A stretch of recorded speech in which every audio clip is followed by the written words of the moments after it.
I'm Mallory and I'm downtown Westminster today at the Coastal Conservation Association's first annual oyster stroll. Later today we're going to be interviewing some local farmers here in Maryland who have dedicated their time to farming oysters and restoring our bay. Westminster today at the first annual oyster stroll for the CCA of Maryland. This is Mike Whistle here, and he's the vice president of their chapter.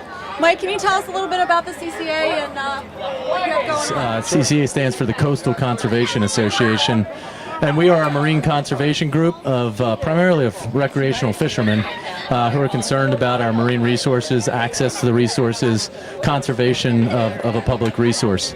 And I got involved a few years ago, and I'm an avid fisherman myself, and noticed a decline in the amount of fish and habitat in the bay. I was wondering if you could tell me a little bit about these tanks and what's actually going on here.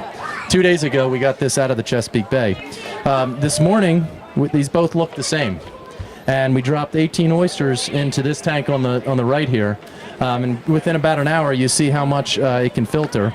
And if you really get down, you can see, you can look at the stickers on the back, and one of them you can clearly read Join CCA, and the other one you can't read it at all. So it's just demonstrating that what the oysters can do. One oyster can filter up to 50 gallons of water a day. Well, I've always kind of had an interest in the outdoors and wanted to help the environment, and so we've been doing this for about 5 years now. It's just a really great way to kind of teach people about the bay, the environment, and it allows us to kind of grow a product that people can enjoy. It's just a good way to kind of help the environment around us. The cages that we grow our oysters in provide habitat for really all the other animals in the bay, rockfish, blue crabs. It creates a great habitat. So the more oysters you grow, the more you kind of bolster those other fisheries as well.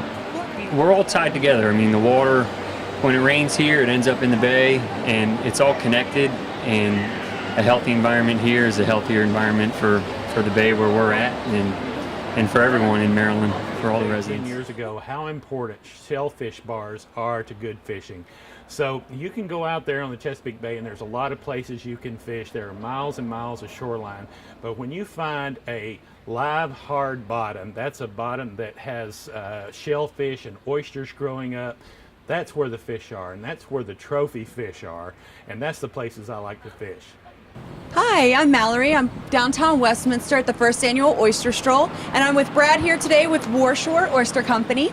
How are you today? I'm doing great, thanks. Great. Well, I'm here to ask some questions and raise awareness for the CCA in regards to why oysters are so important to our bay. Yeah, so oysters, the kidneys of the bay, they actually filter the bay and keep the water clean so that other organisms and fish can survive in the bay. So very, very important that oysters are included in our ecosystem. Very, very good function for them. Great. Is there a benefit for it to be on the bottom versus the top? I think it's more just a preference. Some people like to tailor top floats. They can use them. The most common practice in our area is the cages. So that's kind of how we started, and that's kind of what we've been using. Really started as a hobby. From there, we turned out a really nice product.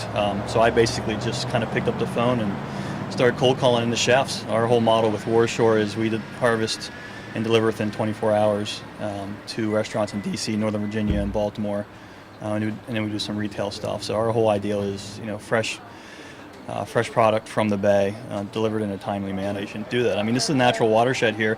Anybody that lives in this area accesses the bay. If you like the bay and you like clean water and boating activities and fishing, it very much is important that you can eat oysters and help, because again, like I said, oysters are the natural kidneys of the bay. And they keep the habitat clean and keep the water clean. So absolutely, people in Carroll County all the way up where the Chesapeake watershed ends, everybody's affected by the bay and can contribute, to help keep the bay clean. Hi everybody. Who are we looking at? Do you know what we're looking at? Welcome again to the Oyster Stroll. We really appreciate everyone's support. I'm Mike Whistle from the Coastal Conservation Association of Maryland, the Central Region chapter. We just wanted to take a minute and really express our thanks to the City of Westminster and all the retailers, the restaurants, who've been incredibly supportive of our chapter and our effort with what we're doing with oyster shell recycling. We've been started this about 6 or 9 months ago. We're more than halfway to our goal of 300 bushels of oysters that will go back into the Chesapeake Bay, and they will create up to 2 million new oysters in the bay this time next year.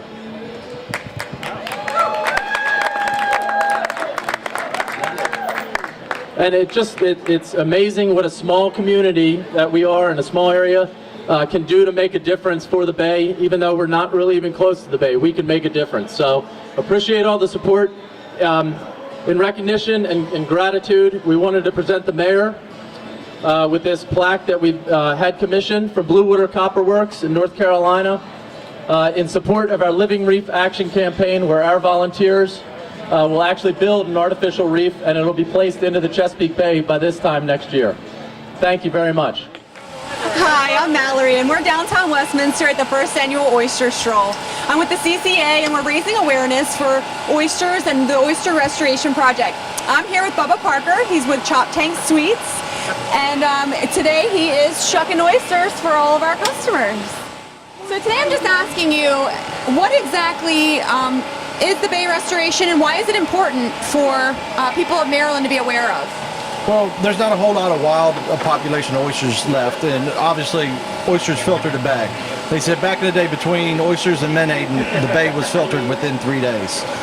So by buying my product, Chop Tank Sweets, or any other farm-raised oyster, we're allowed the wild oysters to stay there and continue to filter the bay and reproduce. Great. And why do you think that the oysters have depleted? Why has the population of oysters gone down so much and have been affected so greatly?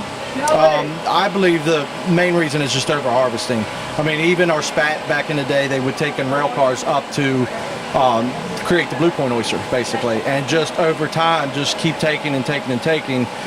They're not left to reproduce and spawn enough to sustain the population. There's a little bit of a price difference. We're a little bit more expensive, but it's the time, it's the passion, and it's everything we put in. We make sure we power wash them, hand count them, and send them out. Hi, I'm Mallory, and I'm here with Jim Brewer, the owner of Maggie's. Jim, how did this whole oyster stroll come about? Well, the CCA approached me about doing an event about 3.5 months ago in my back dining room. They had just done a huge event at Johansson's, and it was very, very successful. And they explained to me what the CCA was doing and about collecting the oyster shells and putting the spats on the oysters and replenishing the bay. And it was at that point I am involved with another organization called the DWC, the Downtown Westminster Coalition. So I decided at that time to take it to them and see if we could put a downtown Westminster event together to provide oysters to the downtown, get the oyster shuckers in town, get the agriculture farmers in the town and all the oyster farmers, and then try to put an event together that would help the CCA. Great. What did you do with the oysters before they came to you with this issue? When you served oysters to your customers, what did you do with the oyster shells? Well, normally with the oyster shells, we would have just thrown them away, but this all started about 9 months ago. 2 students from Westminster College, Brett Hackett and Summer Miles, wanted to do something to help the bay. And with that, what they did is they talked to their parents and they became part of the CCA. And the CCA is an organization that is actually helping to build an artificial reef and for sustainability of the bay and replace the oyster shells. So the original project was for them to go around to the restaurants, get the restaurants to save the shells, and then they would collect them and take them to be gathered with all other kinds of shells so that they could be used for an artificial reef. And that sort of was the beginning of it, and that's what started. Then Rick Iyer with the CCA came to me and said that they had such a successful event at Johansson's, would I like to do one? And I said, well, not just myself, let's see if we can get the whole city of Westminster engaged. And that's how this thing started, and that's what it's about. Prior to that, we were just throwing our oyster shells away, but now we're saving them. Great. So Mallory, I understand that you've never had any oysters. No, I've never had an oyster before. Oh, I think we should try one right now. Oh. Okay, here we go. All right. Here you go. Here, just take that one and circle it back. All right. I'm ready. 1, 2, 3.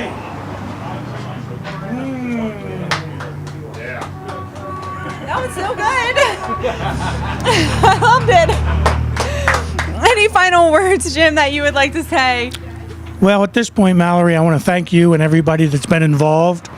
I want to thank, this was a tremendous task to put this on through the city of Westminster. It actually expanded a little over a mile and a half, and we had 29 different operators and stations out there shucking oysters today. It took a tremendous amount of volunteers to make this work, and I just want to give my heartfelt appreciation to all those people that came out to make this such a terrific and successful day. Thank you and everybody that came out and enjoyed. Great. Well, thank you, Jim, for all of your time today, and I really appreciate you coming and saying a few words with us.